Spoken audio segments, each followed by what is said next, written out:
जय जगन्नाथ। तो चलिए, आज पवित्र षटतिला एकादशी है।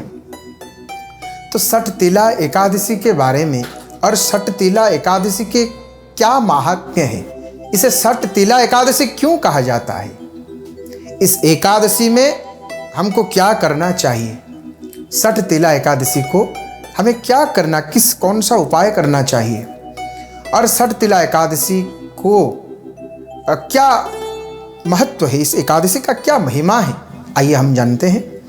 तो देखिए, एकादशी श्री हरि भगवान श्रीमन नारायण श्री जगन्नाथ महाप्रभु को अत्यंत प्रिय है।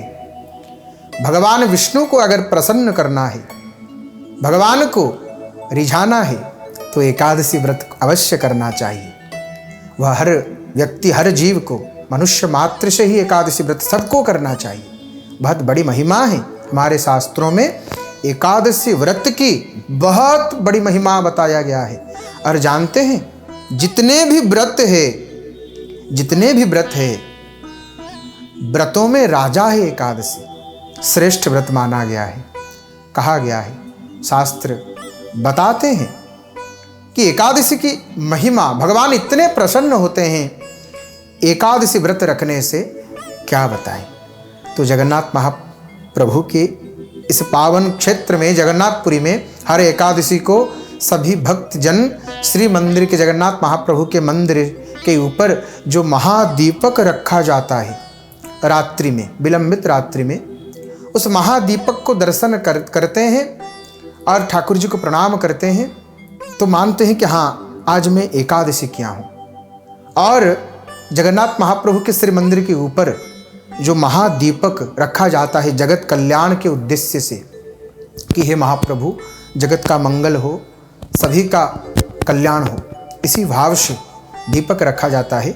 उस महाज्योति दीपक को भक्त दर्शन करके परमानंद लाभ करते हैं हर एकादशी को। तो इसे षटतिला एकादशी क्यों कहा गया है? देखिए, एकादशी को तो अन्न, जो उस सभी चीज को, द्रव्यों को मना किया गया है शास्त्रों में, मतलब जो सस्य है, सस्य, चावल आदि आदि, इसको निषेध बताया गया है हमारे शास्त्रों में। इसको नहीं खाना है, एकादशी को इसे सेवन नहीं करना है। तो एकादशी को भक्त फलाहार करते हैं और कोई जलाहार भी करके पालन करते हैं एकादशी व्रत को।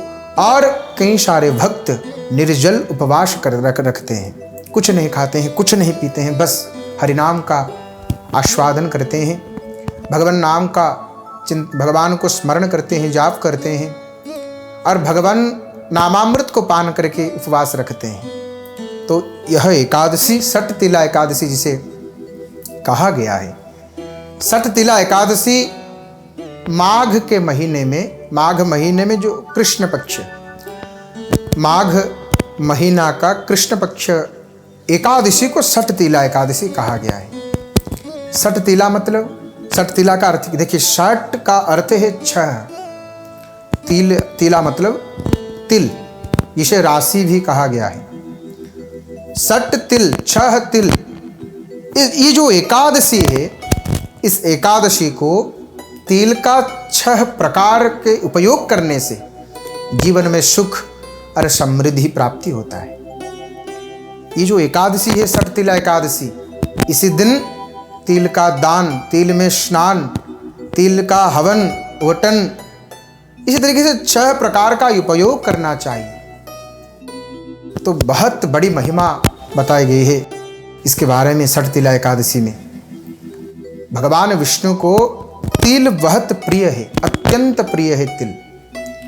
इसलिए इस दिन भगवान विष्णु को स्मरण करके षटतिला एकादशी को 6 प्रकार जो उपयोग किया जाता है तिल का, तिल में दान, तिल का स्नान, वटन, हवन, इस तरीके से 6 प्रकार का उपयोग करने से हमारे जीवन में सुख, समृद्धि, आनंद की प्राप्ति होता है।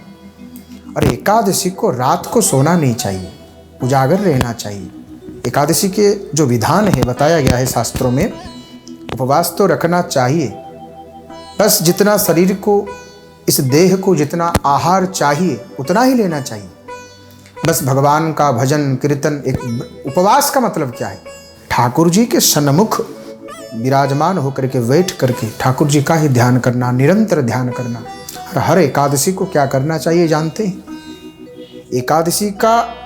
एकादशी के दिन एक क्षण को भी नष्ट नहीं करना चाहिए, गंवाना नहीं चाहिए। केवल ठाकुर जी का ध्यान, स्मरण, चिंतन, वो दिन का बहुत महिमा है। तो इसी तरीके से इस एकादशी का बहुत महिमा है। हम नियम से पालन करेंगे और रात्रि में श्री जगन्नाथ महाप्रभु के श्री मंदिर के शिखर से हम महादीपक का दर्शन करेंगे, महाज्योति का दर्शन करेंगे और जाकर के भजन कीर्तन करेंगे। द्वादशी को हम पारण करेंगे। ये एकादशी का विधान है, द्वादशी के दिन पारण किया जाता है व्रत का। तो षटतिला एकादशी का बहुत महिमा बताई गई है शास्त्रों में। जय जगन्नाथ।